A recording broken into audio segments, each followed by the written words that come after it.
y'all, let me tell you about that one time I got finessed in Marrakesh, Morocco. I was supposed to be going to Morocco with someone else, but they canceled on me last minute, which resulted in a solo trip.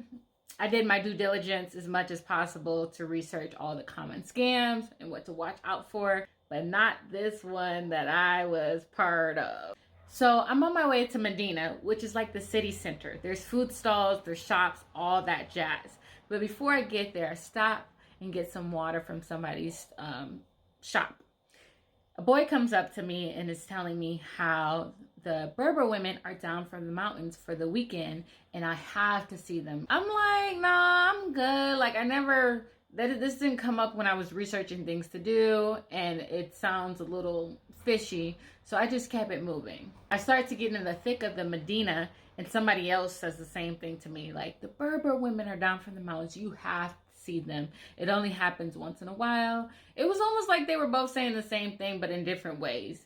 But I didn't know that they knew each other. So I go on about my touristy stuff, I do some sightseeing, and I come back, and I get some more water, and another person says something similar. So it's 3 different guys telling me the same thing in like 3 different areas.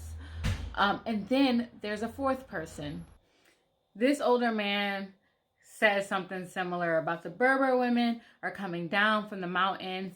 He'll take me to see them free of charge. Don't worry. Like, I must see this. It only happens once in a while. It's not common. So you came during the perfect weekend. And because it was right near where my riad was, I didn't want him to know where I was staying.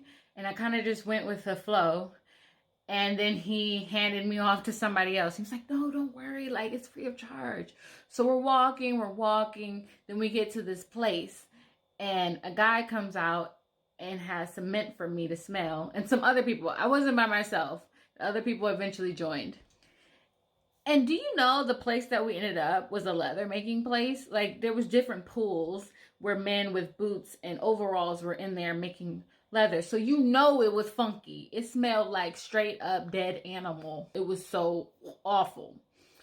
And I'm like, okay, I'm about to leave because what the heck is this? And then the guy's like, well, we have one more like stop to go. He takes me to the shop, and the shop is nice. There's poofs and all these other things, but I wasn't really trying to buy any of that stuff. Like, it wasn't my plan to.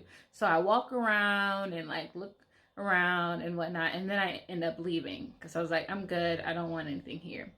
The guy that walks me to all these places that was supposed to be free of charge is starting to demand money from me. And I'm like, no, I'm not paying you any money because you didn't tell me that I needed to pay you money. And the other guy said it was free of charge. So, no, I'm not paying you no money. Now, I understand, like, this is how some people do get their money, and it's, you know, their livelihood. But I was not aware that I was going to have to pay money. So I walked away, and that was the end of the story. Lesson learned. Don't go with strangers.